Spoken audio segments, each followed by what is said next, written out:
Hi, my name is Danielle Linder, and I'm in cohort 26, and this is for module 5, looking over my data for my PK class, my IB PK class. I'm also an ESL teacher, so let's look at my data spreadsheet here. Let me share the screen. Okay, so here you can see the data that I have collected from my students' classes. I have 21 students.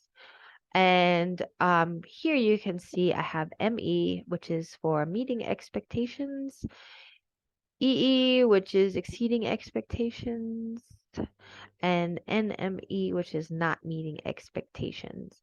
I do not give my students percentages or scores because they are in kindergarten. As well, I do not really put an ME on their portfolios because they did not meet the success criteria, but maybe they did meet expectations in other ways. So I just keep a record of it so that I know that next time I need to reteach for them. So I made groups. I made the heterogeneous group, and I did it based off of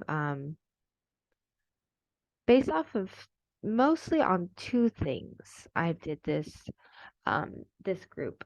I looked at listening skills and I looked at group work skills.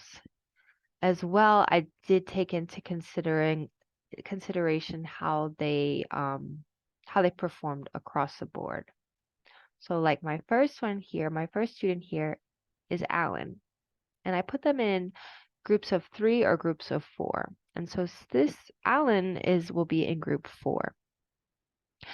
And he is performing well, but his listening skills and his group work skills are not doing so well.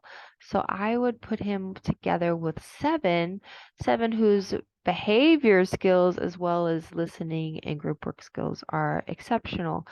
So but seven's critical thinking skills maybe aren't quite as good as Alan's. So they would complement each other. So they're performing both very well, and so I would mix them with they were in a group of 3 with Kenny, and Kenny is overall he is still developing a lot of skills, his especially in his listening and his group work. So well, his listening is okay, but yeah, his speaking skills, his group work skills. So I felt like he would really complement, and so that's how I did my first grouping was I mixed the students up into basically exceeding expectations. One student would be meeting expectations cross board, and then one student would be mostly not meeting expectations across the board. For my homogeneous grouping, I just took my students and I didn't think about if they had good listening or group skills. I just looked overall at their performance, if they were exceeding expectations across the board. So like for River and Terry, they are in my gifted range of students, and they're in group 3 as well. So is oh, not my head. They're in group 1. So group one is my gifted students, my high performing students, and they are quite a few of them, Ivy and Terry, and they're also they would work well together. So I did think about that as well when I grouped the homogeneous group, because a few of them are for the most part are performing well. They just maybe some of them maybe their behavior skills or their speaking skills wouldn't complement each other. So like for Panyo, for instance, she is she's doing really well. It's like she's hitting all the marks, but she has a behavior, emotional thing that she's figuring out right now. I don't know if she's got a some sort of trauma, but she just loses engagement really easily. So I put her in a grouping with Ruby, with Ruby and Ruby. Ruby is also sometimes she's doing well. She's meeting expectations. She's exceeding expectations. But I thought she would really complement with Ponyo because Ruby is her behavior, yeah, she's meeting expectations and she's speaking her speaking and her critical thinking skills are really great. And I think that, once I put everything down, I said, you know what, I think Ponyo and Ruby would really complement each other now that I think of it. So that is how I grouped my students overall. I looked at a few different factors, and I also just thought about like how well I do know my students and how they would complement each other. I didn't always group the boys together. I tried to, do an even amount of boys, and I was aware of which boys were with who.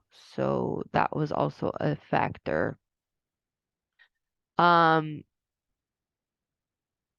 yeah, I don't know if is that a good thing to say, but there is a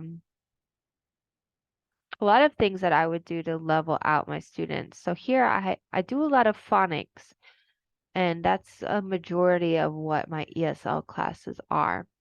So this would be for like my level, this would be like for my homogeneous group 1. And they would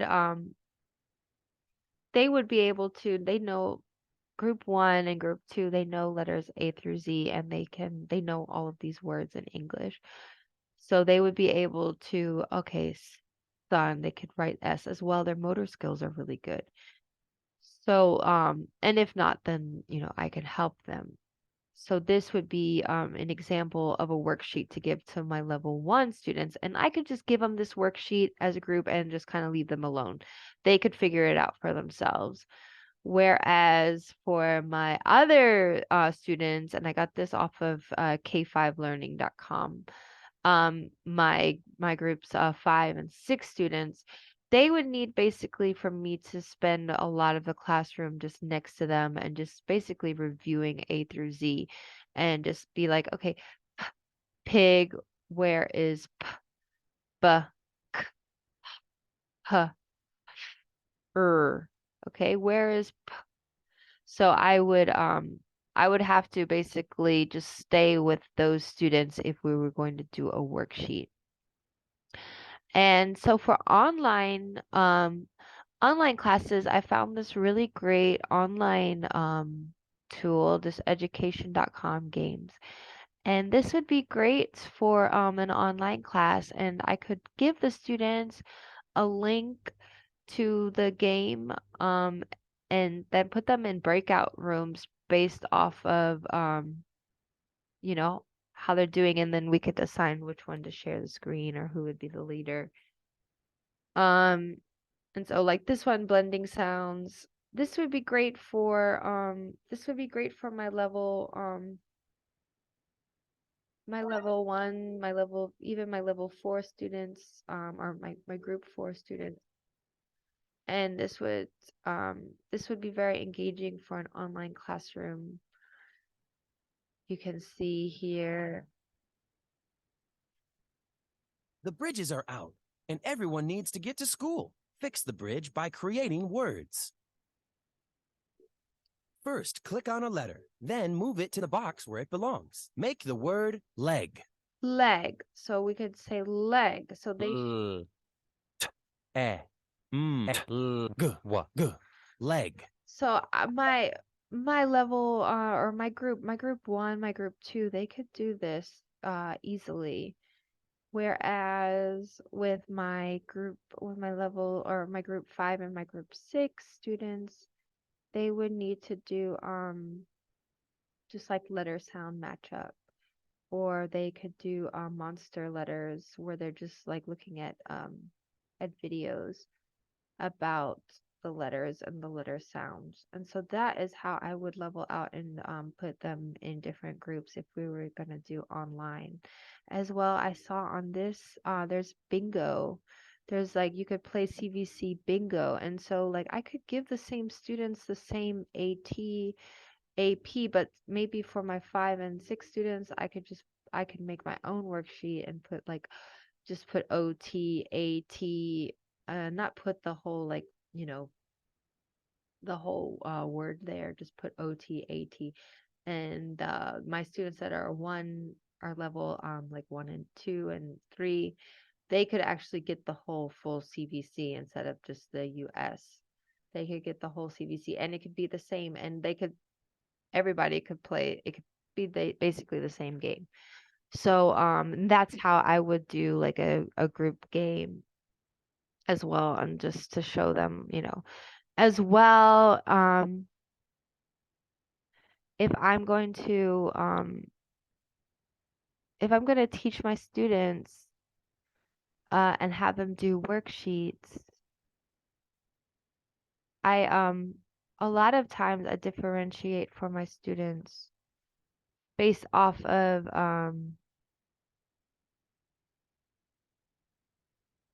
based off of their ability to know A through Z. So if I was going to give some of them, I can give them just like, color in the CVC, COT, or find the CVC, they can color it in. But for my other students who don't know A through Z so well yet, they would just get like letter A coloring sheet or letter A tracing sheet.